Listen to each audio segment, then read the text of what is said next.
দূরে যুদ্ধ হচ্ছে, হরমুজ প্রণালীতে আগুন জ্বলছে, ইরান আমেরিকার লড়াইয়ে কাঁপছে বিশ্ব। কিন্তু সেই আগুনের ছোঁয়া এসে লাগছে ঢাকার রান্নাঘরে, মাছের বাজারে, সবজির থলেতে, সিএনজির মিটারে। এপ্রিলে মূল্যস্ফীতি আবার 9% ছাড়িয়ে গেছে, আর মধ্যবিত্তের মাসিক বাজেট এখন খাতায় কলমে মিললেও বাজারে মেলে না।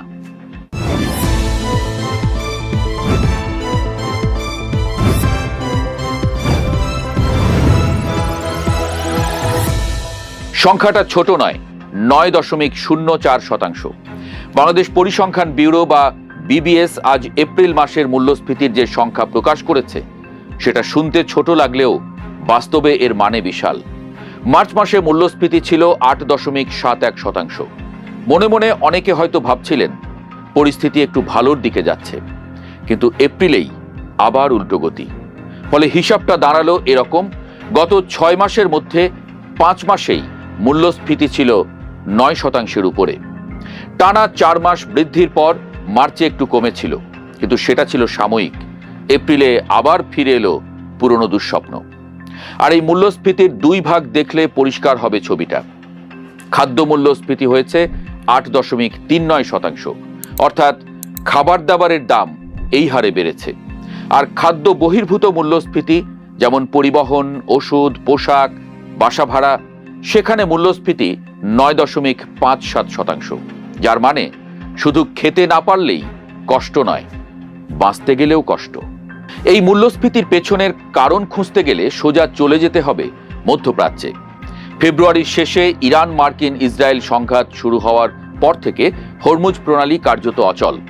বিশ্বের মোট তেল সরবরাহের 1/5 আসে এই পথ দিয়ে।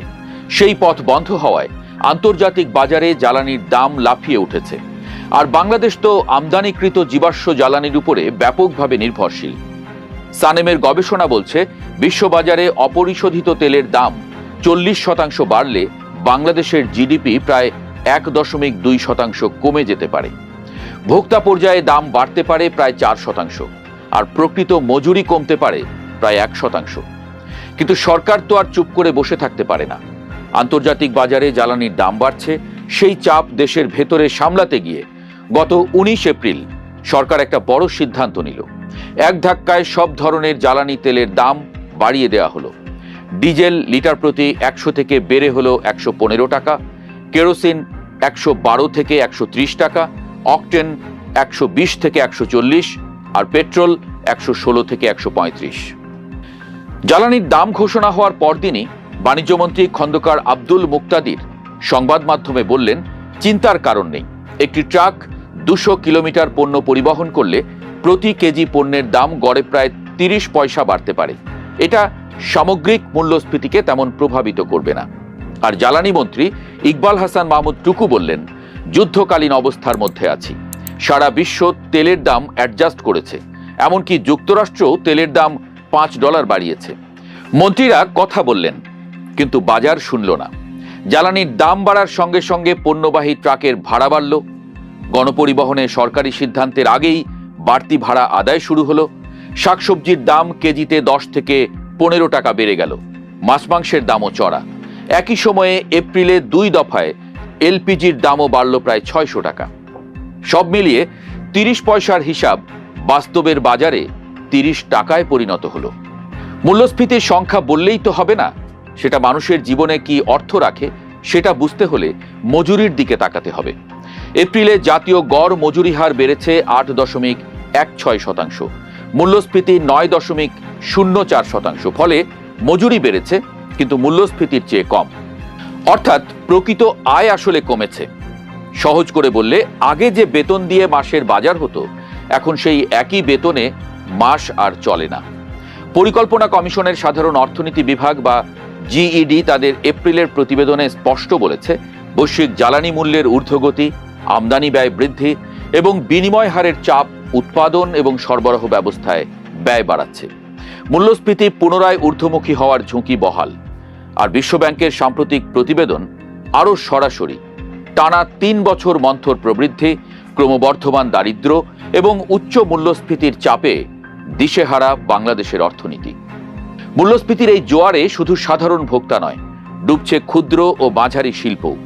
জ্বালানির দাম বাড়ায় উৎপাদন খরচ বেড়েছে গড়ে 20%, অথচ সেই অনুপাতে পণ্যের দাম বাড়াতে পারছেন না উদ্যোক্তারা, কারণ মানুষের ক্রয় ক্ষমতা ইতোমধ্যে তলানিতে। এই চিত্র সারা দেশের। ছোট ছোট কারখানা বন্ধ হওয়া মানেই বেকারত্ব বৃদ্ধি, আর বেকারত্ব বাড়লে মূল্যস্ফীতির কামড় হয়ে ওঠে আরো বিষাক্ত। যখন আয় বন্ধ হয়ে যায় তখন 9% মূল্যস্ফীতিও 900% মতো ভারী মনে হয়।